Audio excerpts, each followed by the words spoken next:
Aku hamil anakmu, Reza. Nia datang menemui pria ini setelah menemukan ada kehidupan baru dalam rahimnya.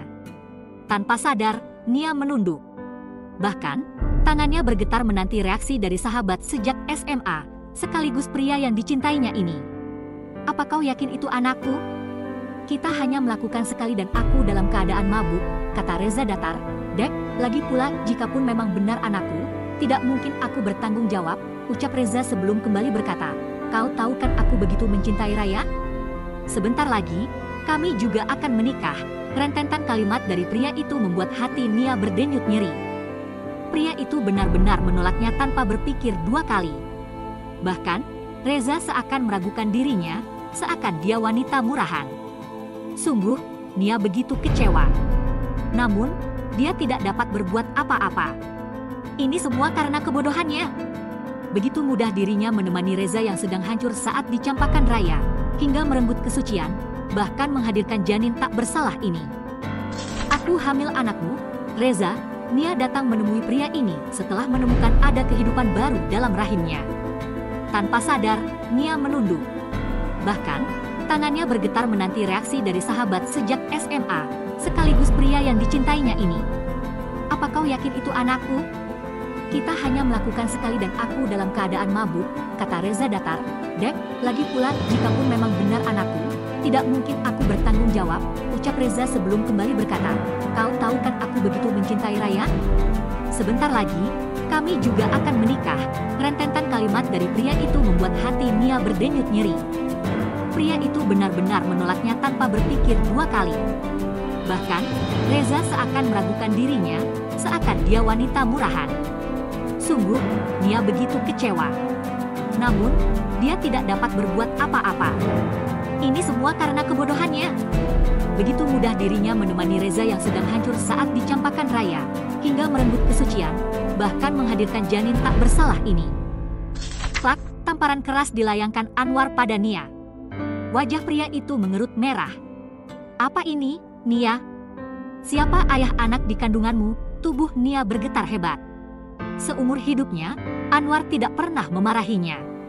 Dia adalah bapak yang benar-benar penyayang dan selalu memberikan yang terbaik untuk Nia. Kali ini, Nia tersadar bahwa dia sudah sangat mengecewakan bapaknya. Siapa ayahnya? Tanya Anwar lagi. Nia pun menggeleng. Dia tidak ingin menyebutkan nama laki-laki brengsek yang tidak mau bertanggung jawab atas perbuatannya sendiri. Mengenang wajah Reza sungguh membuat dada begitu sesak, hingga matanya memerah karena hampir menangis. Jawab. Siapa laki-laki itu? Anwar menjadi tidak sabar melihat respons dari putrinya itu. Sayangnya, meski sudah ditanya berulang kali, Nia masih memilih untuk bungkam 1000 bahasa. Melihat itu, Anwar hilang kesabaran. Pria itu benar-benar hancur mengetahui perbuatan memalukan yang sudah dilakukan oleh putrinya sampai harus mengandung di luar nikah. Kini, bahkan putrinya itu tidak berani memberikan satu nama yang harus bertanggung jawab. Suara Anwar seketika berubah menjadi datar. Jawab atau kau bukan anakku lagi. Mendengar ancaman Anwar, Nia menangis. Dia tidak ingin dibenci oleh bapaknya, apalagi sampai tidak dianggap anak lagi. Namun, Nia tidak bisa mengatakan apa yang sebenarnya terjadi. Sungguh, Nia tidak pernah menyerahkan diri pada Reza begitu saja. Lelaki itulah yang mabuk dan merenggut kesuciannya secara paksa sampai dia bisa hamil saat ini. Kejadian itu benar-benar di luar dugaannya. Nia sudah menolak, tetapi kekuatan pria itu lebih besar. Tapi, siapa yang akan percaya padanya? Semua orang pasti akan langsung menyalahkan dirinya. Hanya saja, wajah kecewa Anwar begitu menusuk hati Nia. Akhirnya, dengan bibir bergetar dan air mata berlinang, Nia menyebutkan nama ayah dari janinnya, Reza. Anwar terdiam mendengar nama yang disebutkan oleh Nia. Pria itu lalu memegang dadanya yang terasa nyeri dan sesak. Anwar tahu benar bahwa Reza adalah orang berada yang tidak sebanding dengan mereka. Nia, kenapa harus dia? Berapa kali bapak katakan padamu? Jangan berhubungan dengan orang kaya. Kita ini orang miskin. Bapakmu ini hanya pedagang ikan di pasar. Air mata Nia semakin membanjir pipi. Rasa sakit ini sungguh begitu luar biasa. Dia harus bertanggung jawab.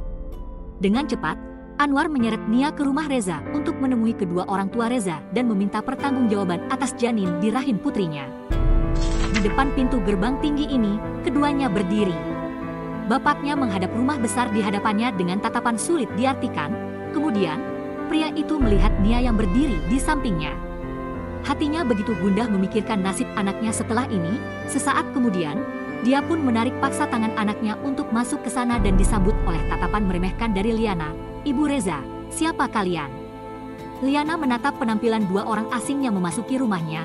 Seiring dengan itu, Reza yang kembali dari kantor juga berdiri di ambang pintu dan mendapati Nia dan bapaknya berada di rumahnya.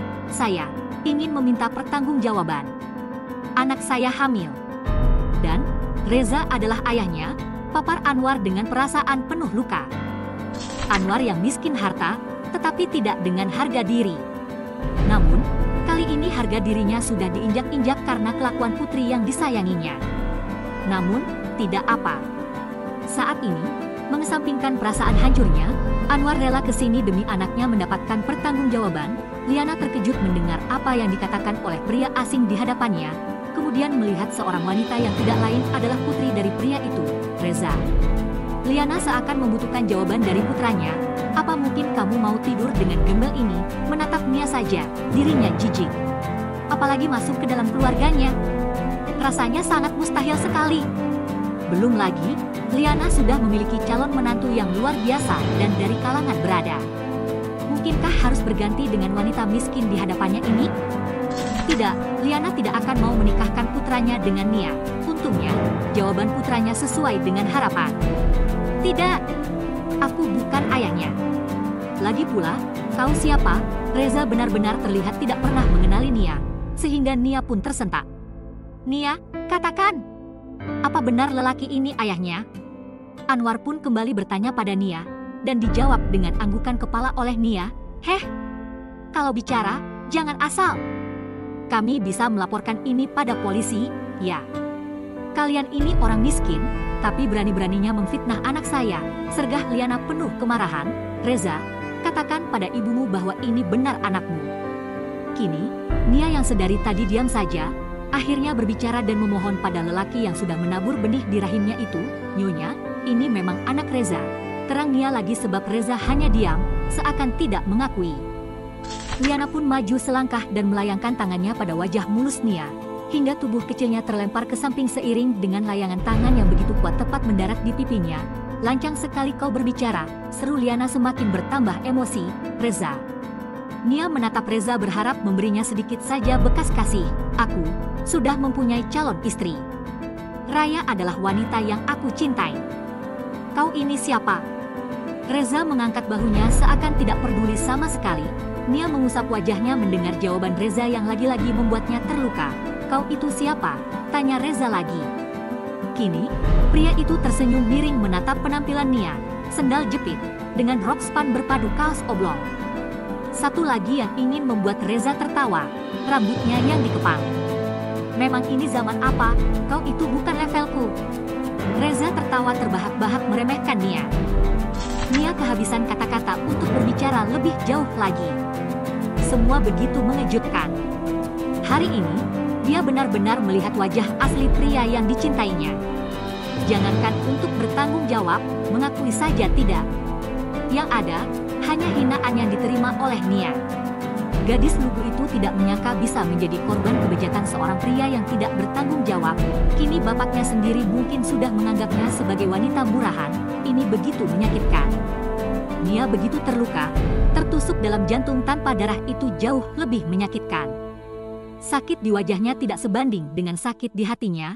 Tak lama, Reza bahkan segera berlalu pergi meninggalkan ketiganya. Sebelum berkata, "Usir saja mereka, Ma. Kau dengar sendiri, kan? Pergi dari rumah kami. Dasar, kalian pemulung gila." Anakku Reza yang tampan dan kaya raya itu tidak akan sudi tidur dengan putri gembel milikmu. Banyak wanita di luaran sana yang lebih baik dan rela memberikan dirinya. Lalu, kenapa harus putrimu? Liana pun mengerahkan kipas di tangannya, seakan tidak peduli pada lelaki yang mengharapkan tanggung jawab atas anaknya. Merasa tidak dihargai, Anwar pun masih mencoba untuk membela putrinya. Sekalipun sudah membuatnya kecewa, tapi rasa cinta seorang ayah tidak akan mungkin berubah walaupun secuil. "Mohon maaf Nyonya, kami memang orang miskin, bagus kalau sadar." Liana tersenyum miring menatap sendal jepit milik Anwar. Anwar tahu Liana dan Reza tidak menghargai dirinya dan anaknya yang mengharapkan pertanggungjawaban. Tetapi, dirinya masih sangat berharap jika hati Liana maupun Reza bisa terbuka. Apa jadinya jika putrinya mengandung tanpa seorang suami? Bagaimana nantinya nasib janin itu setelah lahir tanpa seorang ayah? Nyonya, saya yakin jika janin yang ada di rahim putri saya adalah cucu Anda. Saya mohon, jika kalian mau, silakan melakukan tes DNA setelah bayinya lahir. Anwar berbicara dengan nada suara rendah, berharap hati Liana terketuk dan bisa membuat Reza menikahi Nia. Sekalipun itu adalah hinaan untuk dirinya dan juga putrinya, tidak apa. Meski nantinya Nia dinikahi pun, rasanya sudah begitu terhina. Namun, itu lebih baik daripada putrinya dihina orang-orang karena hamil tanpa suami. Hei, jangan lagi mengatakan bahwa anakmu ini dihamili anakku. Sadarlah, lihat tadi sikapnya. Melihat anakmu saja, dia jijik. Mana mungkin menyentuh? Kalian ini dua gembel yang entah dari mana, tapi ingin kaya dengan cara instan. Dasar, licik, tidak ada rasa kasihan, apalagi pertanggungjawaban. Liana tidak mungkin mau menikahkan putranya dengan Nia, Satpam. Seret mereka keluar dari rumah ini. Jangan pernah membiarkan dua gembel menjijikan ini menginjakan kaki di rumah ini. Anwar pun diseret paksa, kemudian dilemparkan ke tengah jalanan. Dengan mata kepalanya, Nia menyaksikan jika Anwar diperlukan layaknya seekor binatang. Bahkan, binatang bisa jadi lebih mulia daripada perlakuan mereka yang kaya terhadap orang miskin. Di sini Nia tahu alasan dari bapaknya yang selalu mengingatkannya untuk tidak berteman apalagi berpacaran dengan orang kaya.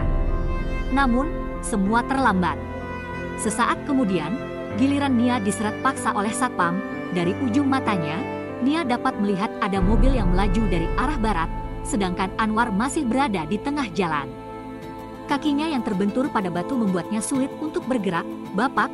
teriak Nia saat melihat mobil sport mewah yang begitu kencang. "Ah!" Anwar akhirnya berteriak dengan kencang saat menyadari situasinya. Tabrakan pun tidak bisa dihindari. Kaki Anwar terhantam ban mobil di depannya.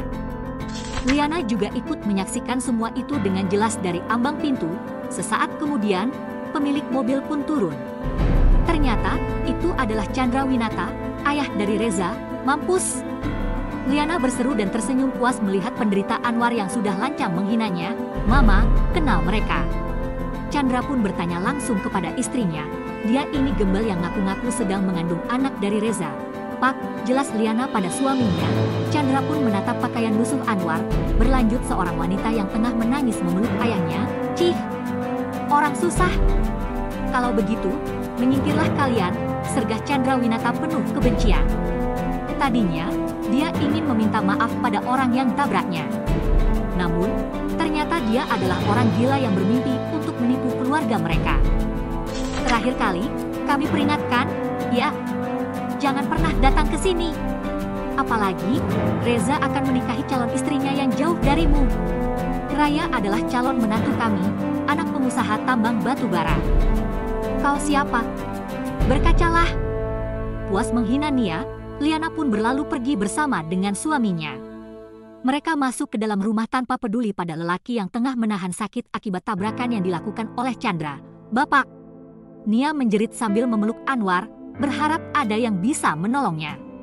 Hingga, tanpa sengaja, mata Nia menatap ke arah balkon. Reza ada di sana, tersenyum miring dan bahkan meludah. Menunjukkan betapa dirinya sangat jijik pada Nia, Anwar pun memegang dadanya, merasa sesak. "Bapak!" Nia kembali menangis melihat kondisi Anwar. Melihat ada taksi yang lewat, Nia segera menghentikannya dan membawa Anwar menuju puskesmas terdekat. Salah satu kaki Anwar pun diperban, keduanya lalu kembali pulang ke rumah dengan keadaan yang begitu memperhatikan, ditambah perasaan yang campur aduk, bukan pertanggungjawaban yang didapat, melainkan hinaan. Bahkan, kaki Anwar kini pincang dan dadanya begitu sesak. Pria tua itu berusaha untuk tetap kuat. "Bagaimana, Pak? Apa mereka mau bertanggung jawab?" Dengan mata sembab, Farah, ibu dari Nia yang menunggu di rumah dengan cemas, langsung bertanya pada Nia dan Anwar. Sesaat kemudian, Farah menyadari suaminya yang pulang dipapah oleh Nia dengan perban di kaki. "Tunggu. Bapak, kenapa begini?" Panik, Farah pun membantu suaminya untuk duduk di kursi reot di ruang tamu. "Maaf, Pak. Maaf, Bu." Nia bersimpuh di hadapan bapaknya, tertunduk dengan perasaan penuh rasa bersalah. Anwar masih saja tidak putus asa. Baginya, Reza harus bertanggung jawab atas anaknya. Tiba-tiba, dia teringat nama seseorang yang disebutkan oleh keluarga kaya itu dengan bangganya. Apa Raya yang dimaksud oleh mereka tadi adalah Raya sahabatmu? Nia pun mengangguk sebagai jawaban. "Telepon Raya. Mintalah padanya untuk menggagalkan pernikahannya," papar Anwar. "Dek." Nia tersentak mendengar keinginan Anwar. Seketika mendongak menatap wajah Anwar. Meyakinkan dirinya bahwa apa yang didengar barusan rusaklah salah. "Kenapa?" tanya Anwar. "Enggak, Pak. Raya sama Nia bersahabat." Pada dasarnya, Nia memiliki hati yang baik, sehingga tidak akan bisa menyakiti orang di sekitarnya. Meskipun Raya tidak terlalu mencintai Reza seperti dirinya, tetapi Nia tidak ingin menghancurkan acara penting di hidupnya itu. "Nia," tangan Anwar memegang dadanya yang terasa sakit. "Kenapa kau masih saja memikirkan orang lain, Bapak? Bapak kenapa?" Farah panik melihat keadaan suaminya. Berkali-kali, pria itu mengambil udara dari mulut untuk bernapas. "Bapak!" Nia menangis, menjerit sekencang mungkin menyaksikan itu semua. Tak lama, Anwar pun jatuh. Ayahnya telah tiada. Hati Nia masih begitu sesak menatap pusara sang bapak. Nia pun memeluk Farah, berusaha menguatkan perasaan sang ibu walaupun hanya hancur lebur tanpa sisa. "Kenapa Bapak pergi? Bagaimana dengan kami?" Sebagai seorang istri, pastinya Farah begitu hancur kehilangan suaminya untuk selamanya. Dengan langkah yang berat, Nia berusaha menuntun ibunya ke rumah. Ketika mereka sudah sampai, Nia langsung berlutut di depan Farah. "Maaf, Bu. Maafkan aku." Farah hanya terdiam menatapnya. Kini, dia hanya memiliki Nia dalam hidupnya. Haruskah dia menyalahkan putrinya ini? Saat masih berpikir, tiba-tiba seorang perempuan masuk ke rumah mereka tanpa permisi dan berkata, "Kamu wanita murahan. Kenapa kamu menemui Reza dan ibunya? Jangan coba-coba mengganggu pernikahan kami, ya?" Raya datang menemui Nia langsung ke rumahnya. Perempuan itu terlihat tidak peduli bahwa mereka sedang berduka karena kehilangan Anwar. "Raya, bisakah bicara baik-baik? Kamu duduk dulu." Nia pun berniat untuk memegang tangan Raya, tapi ditepis begitu saja. "Raya benar-benar tidak ingin disentuh sama sekali. Aku tidak bisa berbasa-basi. Sekarang aku tahu, kamu bersahabat denganku hanya karena kami orang kaya. Sayangnya, kau itu sudah ditakdirkan menjadi gembel, tidak usah bermimpi menjadi tuan putri." Dengan kasar, Raya pun mendorong Nia. Tubuh Nia pun kehilangan keseimbangan, hampir saja terjatuh pada sandaran kursi. Beruntung, Farah menahan tubuh anaknya secepat mungkin. Nia pun mengeluarkan keringat dingin. Entah apa yang terjadi jika saja perutnya mengenai benda keras tersebut. "Raya, kalian sudah berteman lama. Bukankah bisa menyelesaikan permasalahan ini dengan cara baik-baik dan kepala dingin?" Farah pun mencoba menengahi perdebatan, tidak ingin menjadi tontonan warga yang mendatangi kediamannya dalam suasana duka ini. Mendengar perkataan Farah, bukannya menjadi lebih baik, Raya justru menunjuk wajah Farah dengan tangan kirinya. "Hei, kamu! Ajarkan anakmu sopan santun, ya. Ajarkan dia menjadi wanita berharga. Jangan murahan." Perkataan Raya membuat Farah merasa kehilangan oksigen. Mendadak kepalanya terasa sakit. Semua terjadi begitu cepat. Tekanan darah tinggi pun menyerangnya, sehingga Farah terjatuh di lantai. "Ibu!" teriak Nia. Mendengar teriakan putrinya, Farah memegangi kepalanya, tetap berusaha sadar. Sayup-sayup dia mendengar Nia juga menjerit minta tolong. "Raya, tolong bantu aku. Beri aku dan ibu tumpangan ke rumah sakit," pinta Nia dengan memohon. Sayangnya, kebencian terhadap Nia sudah pada puncaknya. Raya tidak akan pernah mau menolong Nia. "CK, acting," ejek Raya. Raya bahkan yakin jika Farah tengah bersandiwara. Oleh sebab itu, segera Raya pergi. Dia juga tidak ingin disalahkan nantinya. "Raya!" Nia berteriak, berharap Raya yang sudah menyalakan mesin mobilnya bisa berubah pikiran lalu mengantarkan Farah menuju rumah sakit agar mendapatkan pertolongan secepat mungkin. Nia sungguh takut kehilangan Farah. Baru saja, dia kehilangan Anwar yang membuat dunia seakan hancur. Apa mungkin harus kehilangan Farah juga? Tidak, Nia tidak bisa. Melihat Nia yang menjerit, warga sekitar pun berkumpul, hingga akhirnya memberikan pertolongan dan membawa Farah menuju rumah sakit. Ada masalah serius. Pasien mengalami masalah pada jantung karena tekanan darahnya begitu tinggi. Dia harus melakukan pencangkokan jantung secepat mungkin untuk menyelamatkan nyawa pasien, jelas sang dokter. Angin terasa berhembus kencang, tubuh Nia mendadak menggigil mengetahui keadaan sang ibu. Kepergian sang ayah benar-benar membuat Farah menjadi lemah. Dan, Nia adalah penyebab utamanya. Berapa biayanya? Dok, tanya Nia berusaha tetap kuat. Anda bisa bicarakan pada bagian administrasi. Saya permisi. Setelah dokter itu berlalu, kaki Nia terasa lemas dengan hati yang penuh luka. Dia bahkan terduduk di lantai tanpa peduli keadaan sekitarnya. Sungguh, dia menyesal karena naif dan percaya pada Reza dan Raya. Dua sahabat yang dia kasihi sepenuh hati, ternyata adalah sumber penderitaannya.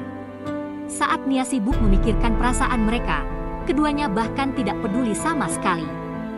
Mereka menunjukkan wajah asli mereka yang ternyata memandang harta dalam pertemanan. Tangan Nia mengepal. Buku-buku jarinya bahkan memutih. Seketika dia menyadari sesuatu. Saat ini, penyesalan pun sudah tidak berguna. Dia harus segera menemukan cara untuk menyelamatkan ibunya. Nia pun melangkah dan bertanya pada pihak administrasi. Namun, kakinya melemas mendengar pernyataan selanjutnya, harganya 100 juta dan harus dibayarkan segera. Nia begitu stres memikirkan nominal rupiah tersebut. Tapi apa yang bisa dilakukannya saat ini? Dari mana Nia bisa mendapatkan uang yang banyak? Bahkan, rumah yang mereka tempati saja masih mengontrak dan bukanlah peninggalan bapaknya. Nia memang memiliki satu sepeda motor, tapi berapa harganya? Tidak. Nia tidak mau kehilangan ibu. Dirinya akan menjadi sebatang kara jika ditinggalkan oleh Farah juga. Sampai di sini, Nia kembali menjernihkan pikiran walaupun sebenarnya sudah begitu buntu. Dengan segera, Nia mengambil ponselnya, masih berharap Raya mau membantunya. Sayangnya tidak, bahkan Raya dan Reza sudah memblokir nomor ponselnya. Apa yang aku harapkan? Kepingan ingatan saat-saat Nia menolong Reza dan Raya pun terulang kembali.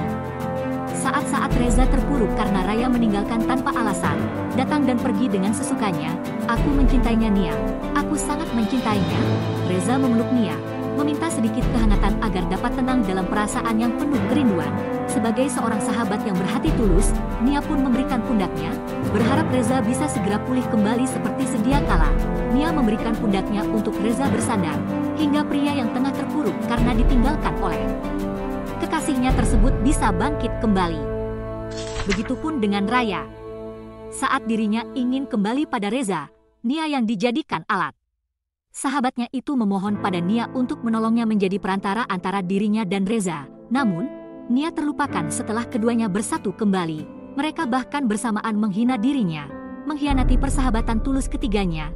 Nia kembali memejamkan mata. Dia tidak ingin mengingat setiap masa sakit itu, masa-masa bersama yang dipenuhi dengan ketulusan hatinya. Ketika mereka terluka, Nia ada di sisi mereka. Saat Nia terluka, jangan ditanya. Mereka tidak ada. Hanya dirinya sendiri yang Nia punya. Sudah cukup jelas jika Raya dan Reza adalah manusia berhati iblis. Aku tidak akan pernah memaafkan kalian, lirih Nia. Harganya 100 juta dan harus dibayarkan paling lambat besok. Suara petugas administrasi terngiang-ngiang di kepala Nia. Apa yang harus kulakukan? Sisa-sisa penyesalan kini begitu terasa. Cinta yang tulus ternyata tidak ada harganya. Ketika semua terbalas dengan sakit hati dan air mata, terpuruk sendiri tanpa ada yang peduli pada keadaannya. Di tengah keterpurukannya Nia merasa haus. Mungkin dengan meneguk mineral dan memakan-makan bisa sedikit membantu. Sebab, dirinya harus sehat di saat ini. Tidak ada yang dapat membantu ibunya selain dirinya sendiri. Nia kemudian memutuskan ke kantin. Saat sedang duduk, Nia menemukan bunga yang hampir terpeleset di depan mejanya. Seketika perempuan paruh baya itu tersadar bahwa Nia adalah orang yang pernah membantunya. Kamu Nia kan yang pernah menolong saya saat kejamretan di pasar lama? Nia lalu teringat pernah menolong ibu ini. Kejadian di mana wanita itu dijamret seakan terputar di kepalanya. Sungguh hebat perempuan ini mampu mengingatnya. Nia pun mengangguk, kita duduk dulu ya, Bu. Waktu itu kita belum sempat kenalan juga. Nia membantu wanita itu untuk duduk di kursi dan memberikan air mineral agar membuat wanita itu merasa lebih baik setelah hampir terjatuh. Terima kasih banyak, ya. Sudah 2 kali kamu menolong saya. Perkenalkan, nama saya Bunga. Dia tersenyum sambil mengulurkan tangannya pada Nia. Nia pun membalasnya. Nama saya, Nia, Bu, ya, saya sudah tahu. Nama yang bagus. Nia pun membalas dengan senyuman. Namun, wajahnya menyimpan keresahan tidak dapat ditutupi. Kamu sedang apa di sini? Ada yang sakit? Iya, Bu. Ibu saya sedang sakit. Kalau ibu? Nia bertanya kembali. Tapi percayalah, itu hanya basa-basi saja.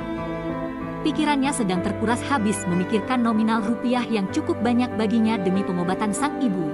Saya sedang mengantarkan cucu saya. Dia terkena leukemia dan hari ini jadwal kemoterapi. Terlihat jelas Bunga membayangkan wajah pucat cucunya. Dia masih sangat kecil, usianya masih 10 tahun. Tapi, penyakit yang dideritanya begitu hebat. Tak lama, Bunga menarik napas berat. Perempuan itu sepertinya sangat berharap agar sang cucu bisa segera pulih. Nia pun mengangguk mengerti. Betul, Bu. Melihat orang yang kita sayangi sakit itu sangat menyakitkan. Terlebih, kita tidak bisa berbuat apa-apa untuk mereka. Tanpa sadar, Nia pun menitikkan air mata. Dengan cepat, Bunga dapat menyimpulkan bahwa Nia juga sedang dalam keadaan tidak baik-baik saja. Maaf ya, Bu. Saya jadi curhat. Nia kembali menata senyum, merasa malu karena menunjukkan kesedihannya pada orang yang baru dikenalnya itu. Namun, Bunga sudah terlanjur penasaran, sehingga mencoba untuk bertanya. Sepertinya kamu sedang dalam masalah, ya? Kamu bisa cerita pada saya. Tidak apa-apa, Nia pun menatap Bunga lebih dalam. Dirinya menggeleng dan merasa malu untuk menceritakan masalahnya.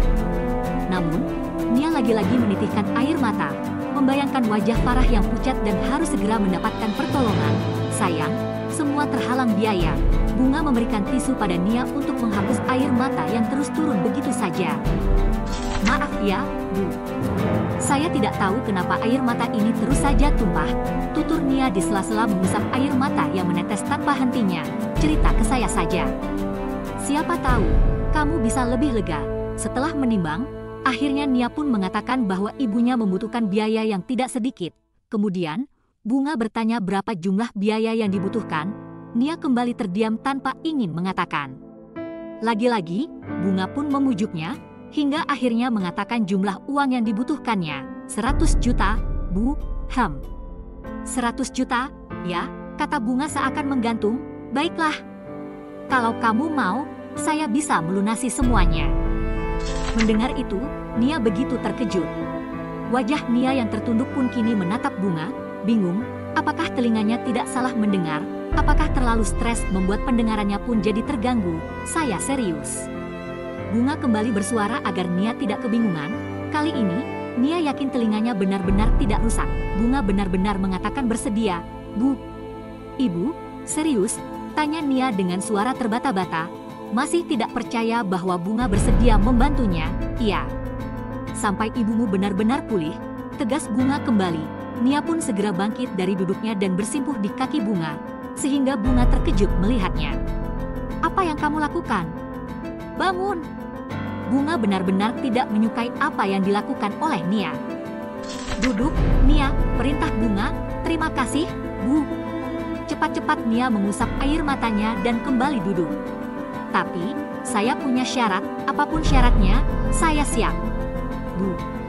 Nia menjawab dengan yakin tanpa keraguan, kesehatan ibunya jauh lebih penting daripada dirinya sendiri.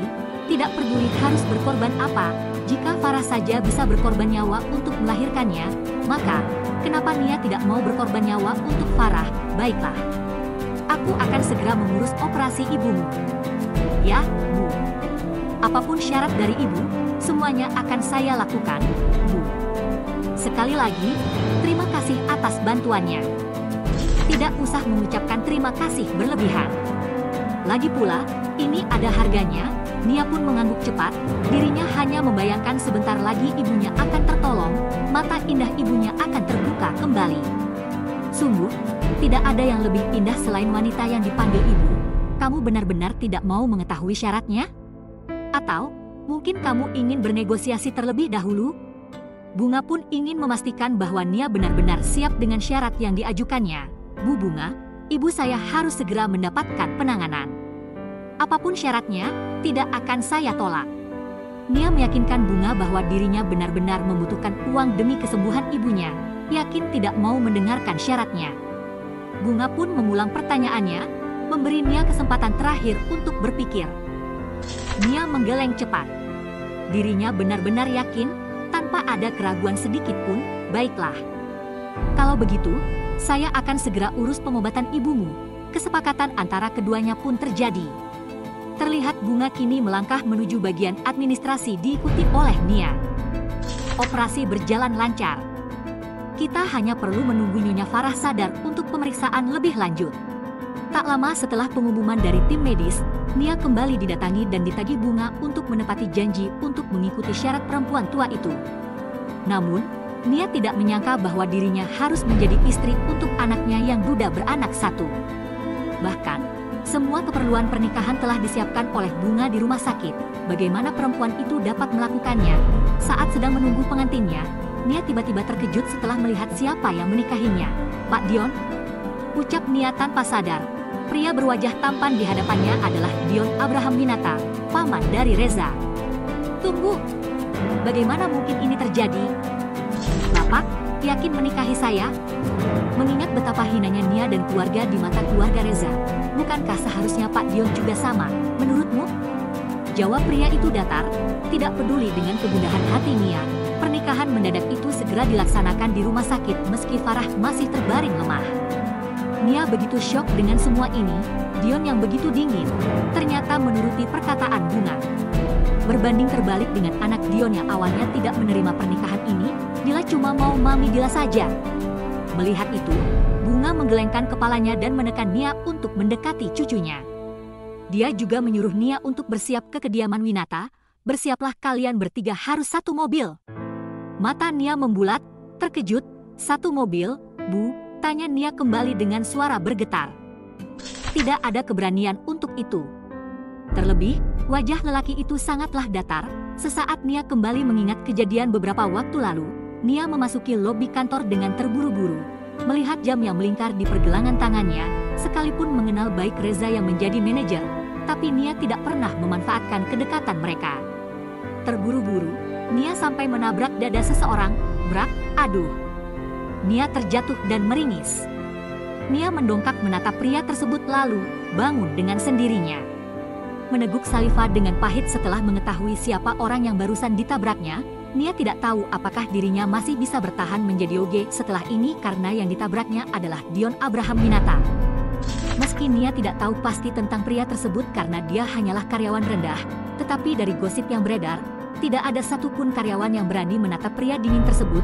Presiden direktur itu bagaikan lemari es. Saya minta maaf, Pak, ujar Nia dengan perasaan takut, mengingat Dion adalah orang yang memiliki kekuasaan besar. Sudah pasti Nia hanya abu baginya. Apalagi, wajah Dion yang dingin membuatnya merasa tidak baik-baik saja. Nia, kamu baik-baik saja? Tanya Bunga yang membuat lamunan Nia buyar seketika. Nia pun mengangguk, seakan dirinya baik-baik saja. Namun, otaknya masih terus berpikir. Apa jadinya setelah ini? Nia kini sudah menikah dengan anggota keluarga Reza. Kemudian, Nia mencoba beralih menatap Bunga yang berdiri di samping Dion. Nia tidak pernah tahu ternyata Bunga adalah ibu dari Dion. Mungkinkah wanita menutupi siapa dirinya sebenarnya sejak awal? Jadi, Nia benar-benar tidak tahu sama sekali. Lihatlah! Bahkan, Bunga begitu sederhana dengan pakaian biasa saat ini. Jangan lupakan juga jika Bunga suka berbelanja di pasar tempat pertemuan pertama Nia dengannya dulu. Mungkin jarang sekali, bahkan tidak ada orang berada mau melakukan tersebut. Kacau. Nia pun membatin, merasa hari-harinya kini penuh dengan kejutan yang begitu luar biasa. Dion adalah adik dari ayah kandung Reza, yang berarti Nia akan menjadi tante dari Reza. Tunggu, janinnya? Nia baru sadar dirinya yang tengah hamil dan malah menikah dengan seorang pria yang jelas bukan ayah janinnya tersebut. Oh tidak! Apa yang akan terjadi ke depannya setelah ini semua? Kenapa Nia lupa? Seharusnya, dia mengatakan dari awal pada Bunga tentang keadaannya. Perasaan Nia benar-benar campur aduk. Menjelaskan pun, sudah tidak mungkin. Tetapi, Nia juga takut dianggap sebagai seorang penipu. Kamu harus bisa mengambil hati cucu saya, membuatnya merasa memiliki ibu. Paham? Wajah Bunga begitu serius, sehingga Nia pun cepat-cepat mengangguk. Nia kemudian mencoba mendekati Dila walaupun bibir anak itu terlihat mengerucut. Gadis kecil itu terang-terangan menunjukkan bahwa kehadiran Nia benar-benar tidak diharapkannya sama sekali. Dila, Nia pun sedikit ragu, sebab Dila langsung memunggunginya. "Gak mau," seru Dila. "Dila!" Kini Bunga yang berbicara. Wanita itu mengerti keinginan cucunya, tapi apa daya, tampaknya semua yang diinginkan oleh Dila mungkin bisa tercapai dengan menghadirkan seorang ibu pengganti. "Gak mau." "Maminya Dila bukan dia," seru Dila menolak dengan nyaring. Nia melihat Dion yang tidak bergeming. Pria itu tidak melirik Nia sama sekali. Mungkin juga, dia tidak mengetahui wajah wanita yang sudah dinikahinya seperti apa.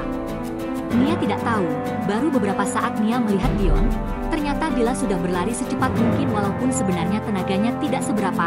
"Dion, kejar Dila!" Bunga panik melihat cucunya yang berlari begitu kencang. Kemudian melihat Nia, susul Dion, "Pulanglah bersama ke rumah." Nia mengangguk lemah. Dengan langkah kaki yang tidak pasti, Nia pun terus melangkah menyusul Dion yang mengejar Dila. Ketika Dion berhasil membujuk putrinya untuk masuk ke dalam mobil, Nia tertegun. Perempuan itu berada di dekat mobil sambil meremas bajunya. "Apa yang kau lakukan?" "Cepat naik," titah Dion dengan wajah penuh amarah setelah membuka kaca mobilnya. Dila telah duduk di depan bersampingan dengan Dion. "Iya, Tuan." Dengan cepat, Nia pun memasuki mobil. Duduk di jok belakang dalam diam, memikirkan apa yang harus dia lakukan selanjutnya.